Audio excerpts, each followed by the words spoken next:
another edition of Tribulation Ready Survival. I'm Michael, and I do very, very good job of very, very bad impressions. That's supposed to be Julia Child. But anyway, welcome to another edition, and by popular vote, we are going to do hardtack today. No one wanted to watch me fillet a fish the right way, so the votes were in, and we will be doing a hardtack recipe. Now, I will put the recipe below here, as well as the book that I'm getting the recipe from. However, I'll let you know that almost every recipe that I've come across has the exact same instructions. So here's a little history of hardtack. Hardtack is otherwise known as survival bread.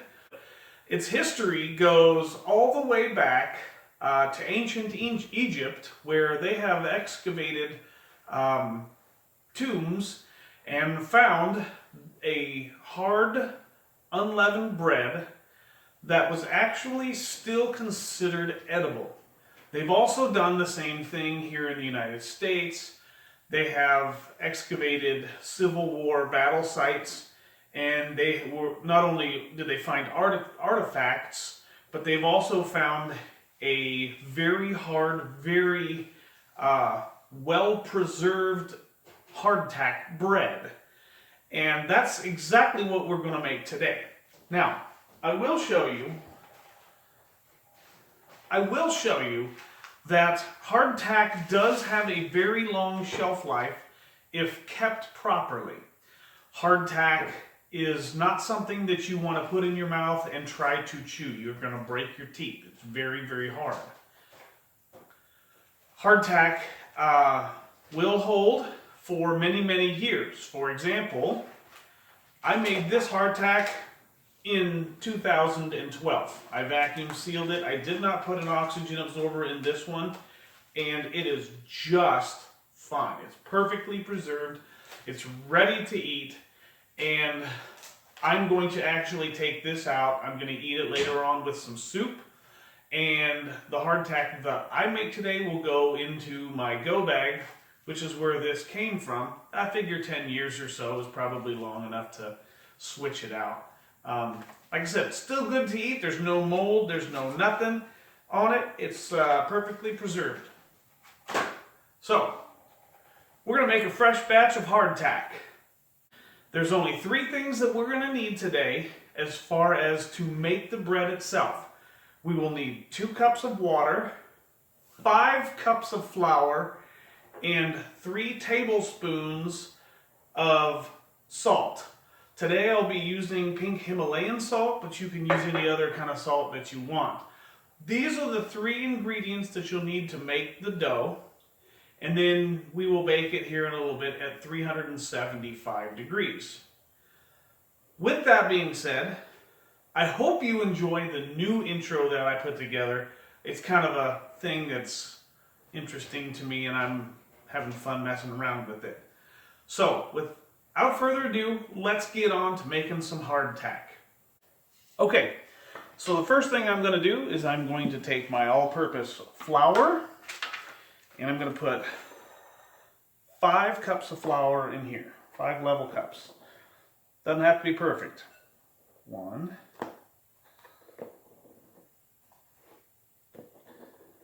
2, 3, 4,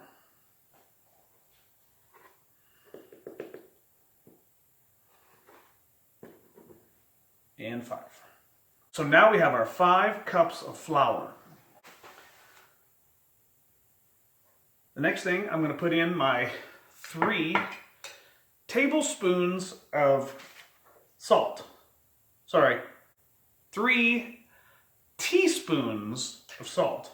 This will also add, when you consume it, it'll also add some electrolytes to you when you're eating it. There's 1, there's 2, that's 3. Now, I'm going to get a rolling pin.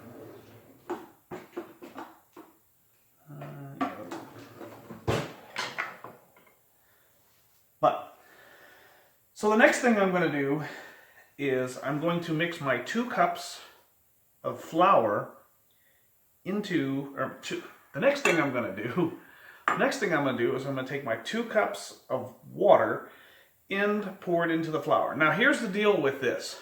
Okay, this is not going to be thin. This is going to be very, very thick. And the reason that we're not using any oils here or any oils in here like you would in some bread recipes is because oil will go rancid. Most oils will. And we want a very long shelf life with this. It's a long shelf life, hard, dry bread. So,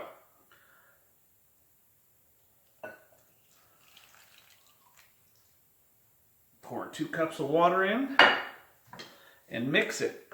It may get so thick here that I have to mix it by hand with my hands, but let's give it a shot. It's supposed to be very, very thick. So let's mix this up, and it's going to be what is known in the baking world as shaggy. Okay, this is not pretty. This is functional food. Okay, this is shaggy. Okay, that's what you want it to get to. We're going to mix it up a little bit more, and it doesn't really matter. In some doughs, if you mix it up more, it's going to become a real thick kind of not bready. Well, this isn't bread, so to speak. Okay, and it's getting hard to mix now. It's almost impossible to mix here. So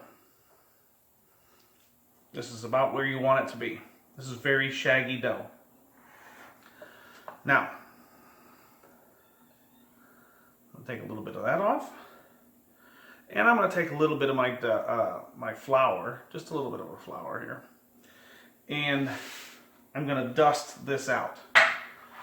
And the reason I'm going to dust this out is so I can roll this and it won't stick to my countertop. Make sure you get enough flour on here.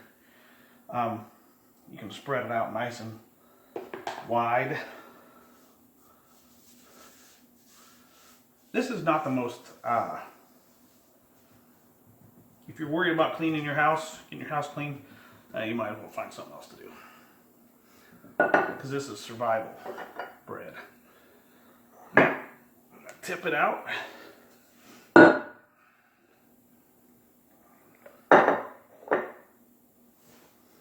Get it into a dough. Kind of roll it a couple of times, get it all mixed up.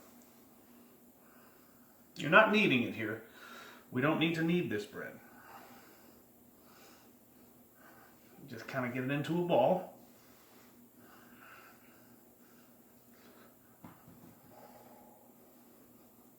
And from here, we're going to roll it.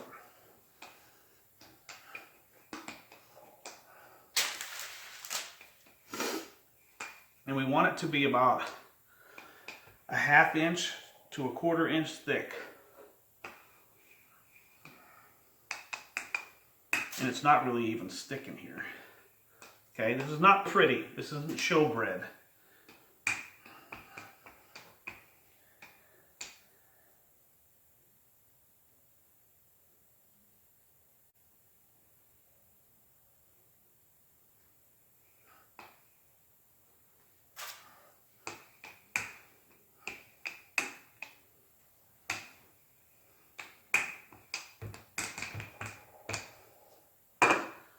All right. What we're going to do now is we're going to cut these into shapes.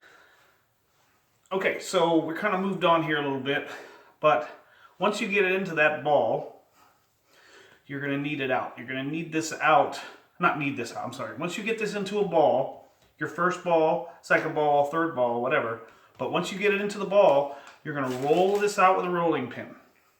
So it's about a 1/2 inch thick. Okay, it's already starting to get even drier than than I wanted it to be, but it's still good because it's going to be super dry here. So once you roll it out 2 or 3 times, I'm taking a glass and I'm cutting it out. Once I cut that out, I'm placing it on a pan.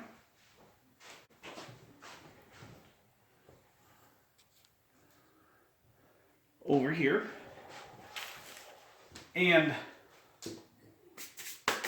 I'm going to set these aside because I've got enough that I'm going to make another couple of pans.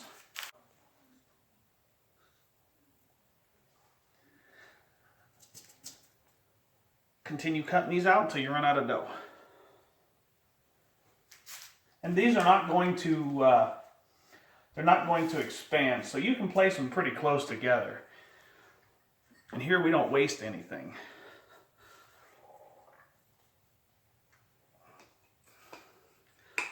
I don't like to waste anything. Again, roll it out till it's about a 1/2 inch thick. It's getting pretty gummy now, which is fine. That's kind of what we want. It's going to be real hard and dry pretty soon.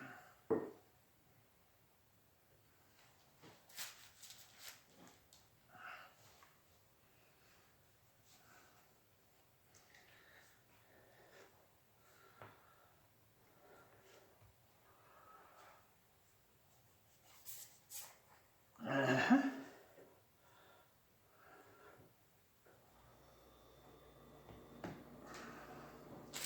think I can get one more out of this. Let's see what we can do. Yep, I can get one more. This one just won't be as pretty.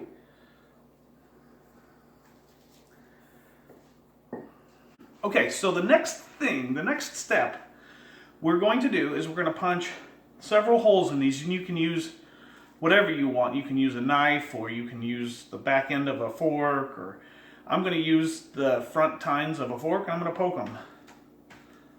The purpose of this is to allow moisture to exit the bread. And you can poke them as deep as you want. I'm going to be poking them probably all the way through because I want to get as much moisture out as I can. Nice and flaky. All right, so now we have our hardtack. Now it's time to put it in the oven.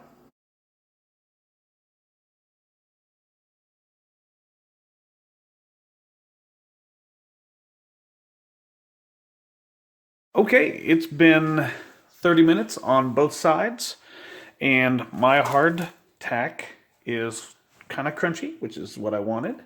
It is very hard. It's very hot.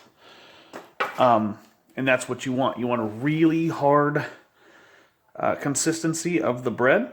And so now what I'm going to do is I'm going to let it cool for an hour or so. Make sure it's at room temperature, and then I will take you through the vacuum seal process. Okay, so it's been over an hour. Our cookies are officially room temperature and hard, as the name implies. So I have my pre-made vacuum seal bag here. I'm gonna start putting our hardtack in there. Mind you, they might crunch up just a little bit, so maybe 4 or 5 of them in one container. What I'm going to do is, this time, because I'm going to probably leave it in there for longer than 10 years, I'm going to take a 300cc oxygen absorber and throw it in there too. And I will do this with all of my all of my hardtack. Close it, vacuum it, and since it's round, it won't poke through the plastic like the ones that I had previously. And it's going to crunch a little bit.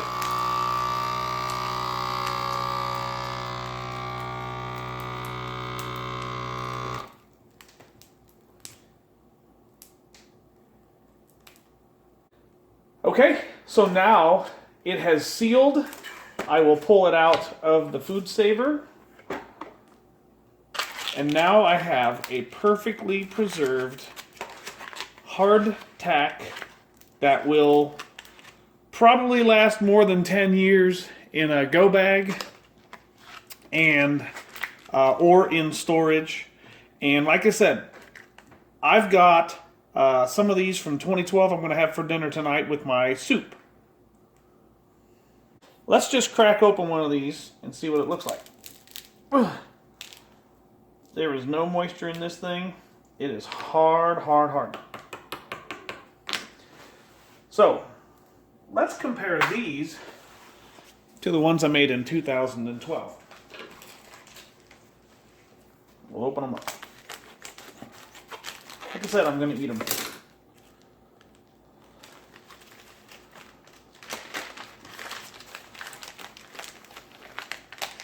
These are double bagged because, like I said, when I made them, the sharp edges were breaking through the plastic. So I bagged it once, and then I bagged it again so that it wouldn't cut through the plastic. That's why I made them into round shapes, so they wouldn't do that this time. But